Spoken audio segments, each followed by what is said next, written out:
This slide here shows a video of Argentine ants. So for those of you who have ants invading your house, fleeing from the rising floodwaters this week, this is the species you probably have. Does anybody have that going on right now? No? Yeah. Well, be sure to collect some and send them to me, all right? And so these are those ants. They might look a little bit different here in this video. They probably look a little bit more red than the ants on your kitchen counter because these are ants that we've fed sugar water with a red dye in them, so we can keep track of who's who in our experiments in the lab. So I run a lab at UC Berkeley that studies all things ants, and so we'll talk a little bit more about why that's important later on. And so sort of moving from the submarine world to the terrestrial world, if we look above the water line on the ground, we live in a world that's actually belongs to insects. In terms of species diversity, insects absolutely dwarf a lot of these organisms that we're much more familiar with, like mammals, birds, reptiles, and amphibians. There are millions and millions of species of insects, and this also translates into overall abundance, especially in places like the tropics. There are a huge number of insects around, flying through the air, underground, crawling in our houses. It's said that in many terrestrial habitats, if you remove all the substrate, all the plants and vegetation, all the soil, you would still see a shadowy outline of the rest of the world left behind by the bodies of the insects that are still there. And of the insects, the social insects are really the most amazing, and in many ways the most successful. So the social insects include many of the species of insects that we're most familiar with, such as the ants, the bees, the wasps, and the termites. And these species are so successful and so widespread in part because they have really mastered the art of division of labor. And this division of labor occurs in a variety of different ways. The most prominent way it occurs is in terms of reproduction, and this is perhaps one that you're fairly familiar with. In organisms like the honeybee that we're all familiar with here, and here are some ants, reproduction is divided between queens, such as this one here, this honeybee queen here, and workers that are either completely or largely sterile. Males occur in these social insects, like this male here and this drone, but their job is basically to be born, to survive to adulthood, to mate, and to die. So I will talk nothing about them further. All the meaningful work that's done in these social insect colonies, especially the ants, bees, and wasps, is done by females. The queens are doing the reproducing, and the workers are doing the working. Another important population within the colony that's often overlooked, though, are the babies. And so within colonies, an enormous number of the sort of census population can be comprised of by eggs, larvae, and pupa. And so insects are social insects, the ants, bees, and wasps, are some of these species that go through this complete metamorphosis. So they have a larval phase, and then they metamorphose into the adult ants, in this case, that we're more familiar with.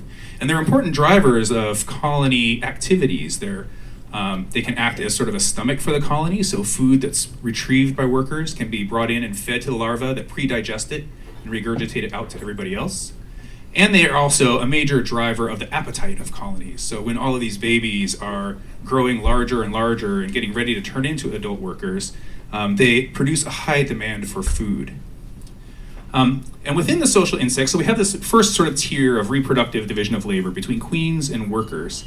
But then within worker populations, often you have numerous individuals that are these non-reproductive workers. And when these population sizes are large, it gives an opportunity for further division of labor.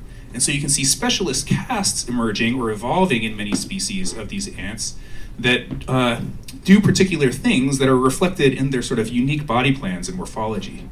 So for example, here we have a species of Phodoli that have sort of normal looking workers, but then they also have these enormous majors with these huge heads that are filled with muscles for crushing seeds and extracting the juicy bits inside. We have other species that have evolved soldiers, right, that we're probably familiar with. This is a driver ant from Africa that has, again, normal workers, but then these specialized soldiers that have evolved these sleek body plans that have completely lost eyes and have these huge heads full of muscles that are used to power these powerful mandibles for crushing prey or attacking threats to the colony. And they're tunneling underground, so they have a completely subterranean lifestyle. Other species have evolved other elaborate morphologies for their foraging and hunting. So these are trap-jaw ants that have, as the name suggests, these big mandibles that function like a trap. And so they normally walk around with their mandibles wide open like this. And when they encounter prey, they snap shut in one of the fastest known motions in all of the animal kingdom. These things snap shut in less than a blink of an eye, capturing their prey. And these are multifunctional features of the body plan of these trap-jaw ants because they can also snap them on the ground and use them to escape from potential threats. Here's another species with a really specialized worker morphology. We have, again, the sort of normal workers down here. This is a species that occurs in the American Southwest. And then we have these specialized workers with these huge abdomens clinging to the top of this chamber inside the colony. Does anybody have any ideas what these ants with these swollen abdomens might be doing? Decorating. Yeah. It is very Christmassy and festive. Any other guesses? What's it? Digesting, we're getting close. Storing food, that's right. So these are basically big bellies for the colony that are storing food. Because they live in the desert, these species often go through times of the year where there's no food around. And so they've evolved this ability, when there's an abundance of food, foragers will come in and feed and feed and feed and feed these specialized workers called repletes that inflate with the food that's being brought in and then save that food for the times when food is scarcer, where they can regurgitate it to their colony mates and allow the colony to survive through these long periods of difficult times. Check out this fancy hat. So this is a cephalotes turtle ant, right? And it has this really thickened part of its head that looks like some kind of fancy beret. Any ideas what this is for? Digging holes, ramming holes, what else?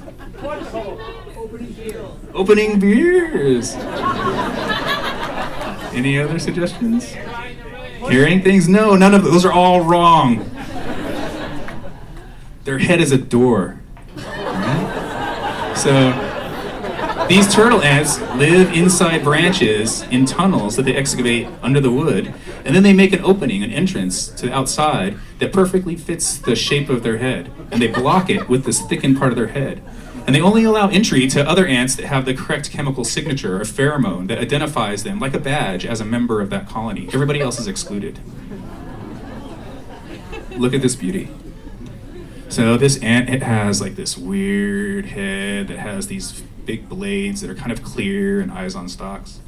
What is this used for? I have no idea. Nobody knows, it's a mystery.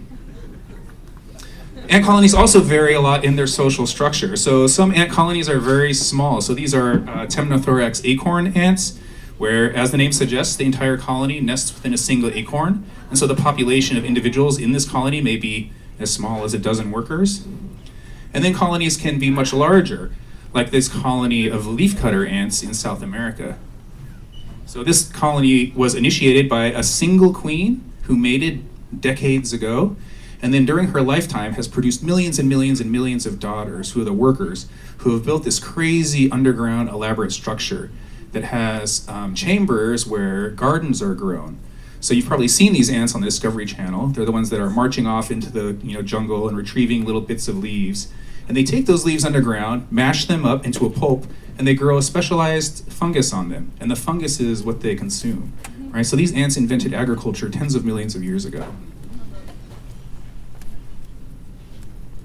And as big as those colonies are, they are actually dwarfed by colonies of the largest, the ants that form the largest colonies in the world, and these are your very own Argentine ants.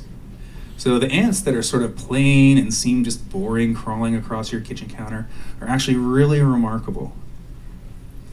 So most species of ants have a colony structure that ant nerds call multicoloniality. And so an individual ant colony will occupy a space, and there's an individual nest or a couple of nests within that colony. But this colony is really aggressive and territorial, right? And so it will defend its territory against other nearby colonies of the same species, and often against colonies of different species. This is the way most ants operate. But Argentine ants, the ants that we have here, have a colony structure known as unicoloniality. And so although they may have many, many nests, there are no colony boundaries, there's no aggression, there's no territoriality that occurs within these colonies. Right? And so they can function as fluid networks. They move back and forth through space and time. Nests can fuse together or fission. The workers and queens can move freely among these different nesting sites. They have many, many queens in this species. And that's what drives this sort of phenomenon that many of you are experiencing now with the rain outside. Argentine ants relocate their colonies to places that seem more suitable, the dry inside of your kitchen or your bathroom. And then when conditions get better outdoors and things dry out and their perceived floodwaters recede, they'll move back outside into those conditions. And so one of the things that my lab has been interested in for many years is the sort of elaboration of this colony structure and variation in this colony structure. In Argentine ants, what do colony boundaries look like and how do colonies form? And how does that differ between the native and introduced range? And so one of the ways we study this is by using a really sophisticated behavioral assay. This is basically the same thing that kids are doing around the world in their backyards every single day. What we do is we take ants from one place, we put a second ant in with them, and we see if they fight.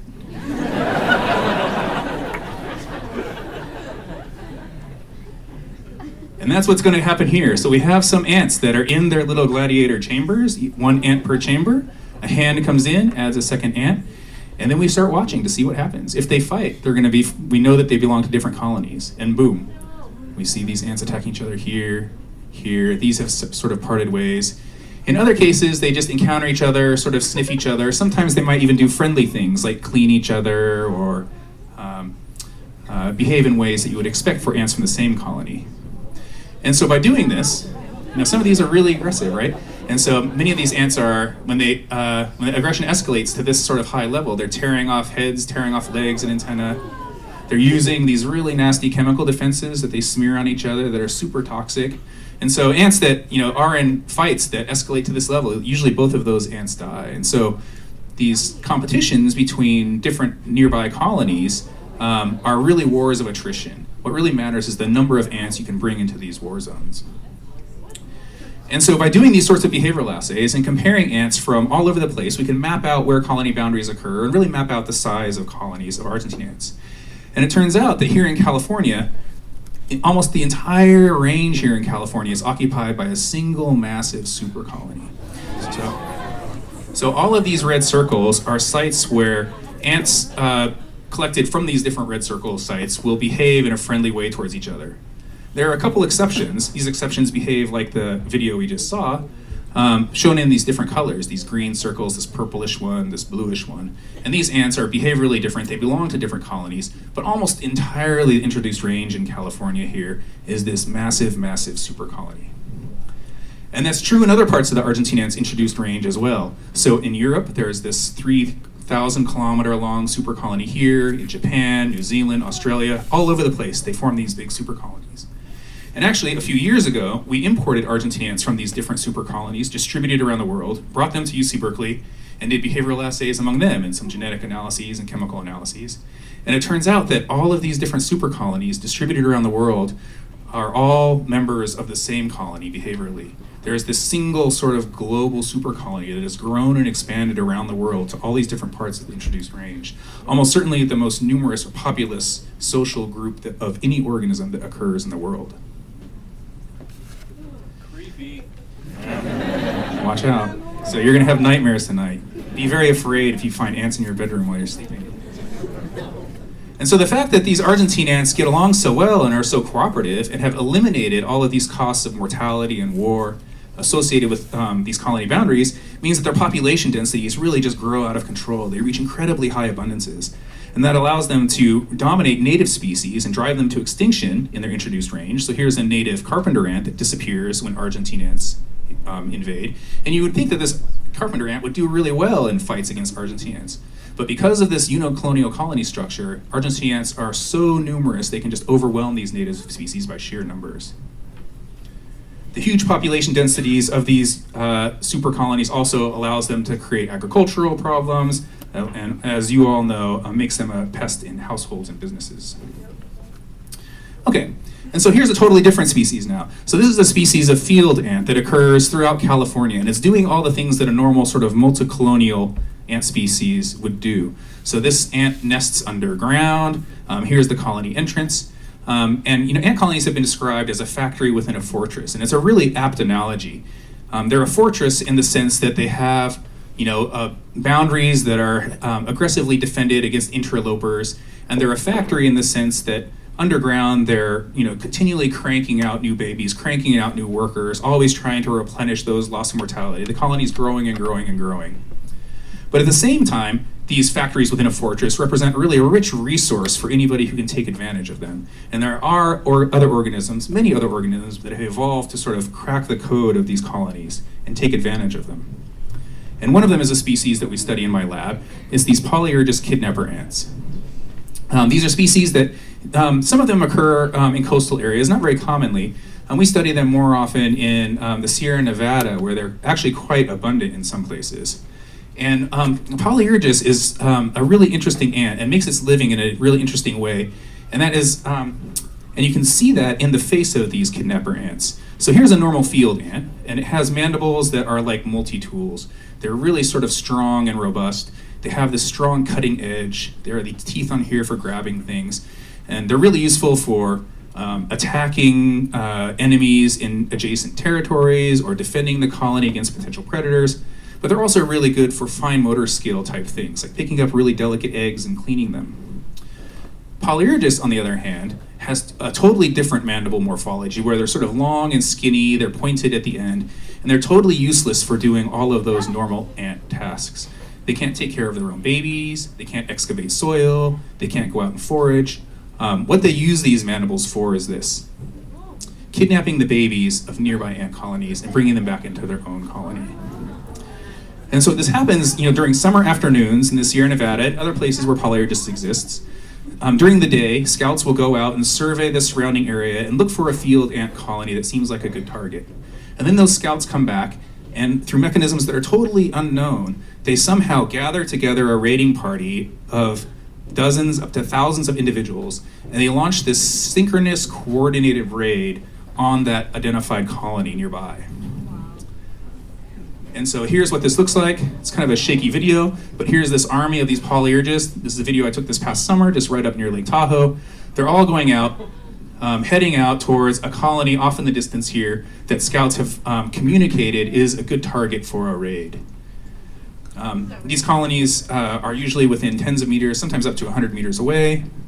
And then when they find the colony, which happens to be, in this case, nesting under this log, they go in underground. They use pheromones to sow confusion. They run underground. Any field ants that put up a fight are easily repelled. And they go underground, find the babies, and steal them. And this is how all the work gets done in these kidnapper ant colonies. These babies are retrieved back into the kidnapper ant colony. They emerge as adult ants from pupation, right? And then they imprint on the odors that are around them in that colony. They believe that's their own colony, and they go to work doing all the things that a normal ant would do. So these kidnapped ants from nearby colonies do all the foraging, all the defense, all the excavation, all the care of the young.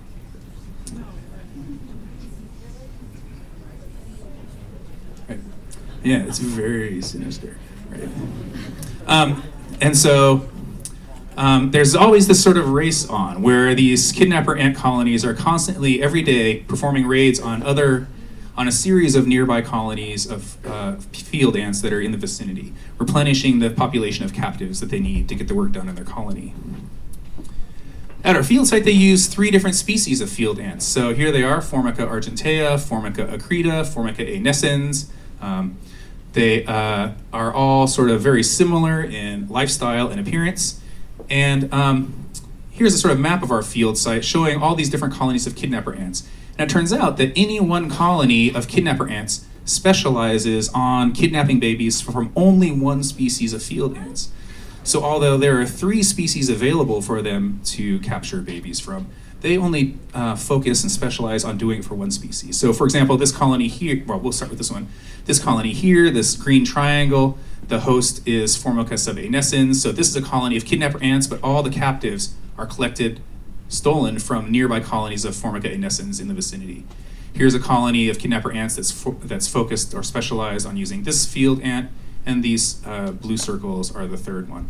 And so these are all interdigitated with each other, but there's this really nice clean boundary from colony to colony in the identity of the captives that are used for all the work. And it's sort of a confusing state of affairs until you consider the life history or the reproductive cycle of these kidnapper ants. So the way a new kidnapper ant colony forms is in a mature kidnapper ant colony, once they've sort of made it through a few years and have a large population of kidnapper ants, they're ready to sort of reproduce. They've hit the equivalent of ant colony puberty. And they start producing new virgin queens and males, and those sort of go off and start the new colonies.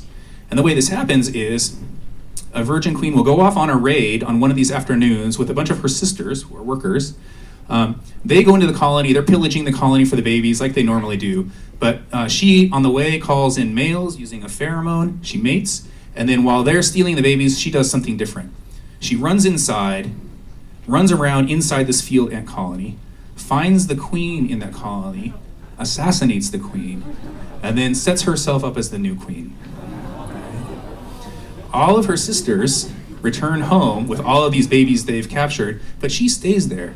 Now she's the new queen in the field ant colony, right? And it must be a really scary time for her, right? She's like in a completely foreign environment, surrounded by these ants of a completely different species, hoping and hoping that they're going to continue to accept her as the queen. And if they do, she starts to produce, so there's a queen Polyergus. She's been accepted and is being groomed by this field ant in the colony. And then she will immediately start laying eggs, trying to produce new kidnapper ants because the race is on now. So her population of captives in her colony of the Formica is steadily dwindling away as they die from attrition or old age. And she needs to produce enough new kidnapper ants to start raiding nearby colonies and replenishing that population before they get too small, right? And so she's really sort of in a race to produce enough ants to begin raiding on nearby colonies. But this is really interesting from another respect. So if you look at it from a little bit farther away, the fact that this is that daughters inherit colonies of the same identity as their mothers suggests that there might be these lineages among these different species of kidnapper ants, or among these different kidnapper ants that are using different species as captives, right? And so, in a colony of kidnapper ants, the identity of those captives, the specific species they use, is the same from grandmother, to mother, to daughter, to granddaughter, and so on. It's almost inherited because the daughters are going off into a colony of the same identity that their mother had, right? And if this happens long enough, across evolutionary time spans, like thousands of years, we might expect that these lineages become more and more specialized, better and better at using the particular host that they've selected, and they might become more and more different from each other. And so just within the past year, we've published studies showing using genetic tools and chemical tools to analyze whether this is happening. So here are some data from mitochondrial DNA sequencing. This is the field ant hosts. We can see that there are actually 4 species here, not 3. So if you look at these are really visually similar, and so it's difficult to separate them just based on what they look like. But genetically, there are 4 different species there. If we look at the kidnapper ants, their family tree, there are 4 big groups here. And if you match these up, there's a perfect match. All of the kidnapper ants that are using this species are all closely related to each other, forming a separate, genetically distinct group from those that use this species, which is different from those that use this species. So all 4 of these species of captives are being specialized on by particular lineages of these kidnapper ants. And the fact that they're specializing on these is driving kidnapper ants into separate species themselves. So we see the same thing if we look in the nuclear genome. I won't really belabor it too much, but evolution is happening more slowly there. And if we look at the pheromones that these ants use to identify who's a member of their colony and who's not, we see that the field ants have different pheromones, but also these lineages are diverging as well within the kidnapper ants. And so evolution is occurring on all fronts. These kidnapper ants, although they're doing a great job of specializing on these particular species that they use, they're also becoming sort of narrowly focused on them. And that's just sort of scratching a very thin veneer on the surface of the diversity of behaviors and lifestyles that ants exhibit. There are all kinds of crazy behaviors and parasitisms that are experienced by ants. And if nothing else, I hope to have convinced you that there are some really crazy things going on out in the world among ants, and even within your own kitchen. So, maybe next time you see Argentine ants marching through your kitchen in huge numbers, rather than immediately squishing them, you might be, sort of motivated to check them out a little bit and see what they're doing beforehand. And finally, I'll just say that this work is done by a team of people. There are a bunch of them up there in the balcony tonight.